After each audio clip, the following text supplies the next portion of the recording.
So here we've got an aquarium with fairly cloudy water, and the fish aren't looking 100%, mainly because the fish are just so large for such a tiny aquarium.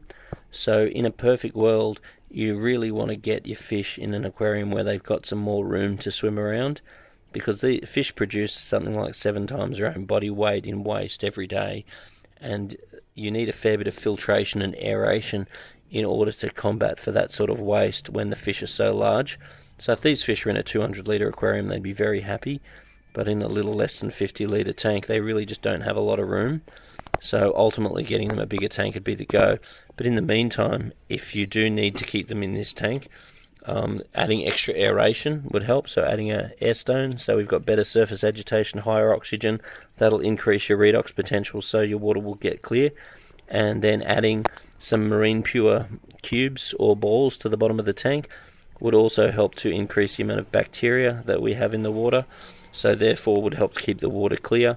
So there are various things we could do here to improve the water quality, but ultimately trading the fish in and getting smaller fish would be the best solution. We've got a little filter here which is distributing the water across the top. We've just added some polyfilter, so the polyfilter will help to suck nutrient out of the water and help to keep the tank nice and clean. There is a little bit of matrix down underneath there which looks very old, so that would also help to grow some good bacteria, providing that you're never cleaning it with tap water. Then what have I done here? So some regular water changes. Adding products like Prime when the water is not clear will help to detoxify any waste that's in the water, and making sure that you're feeding, not overfeeding, and that you're feeding high quality foods is quite important.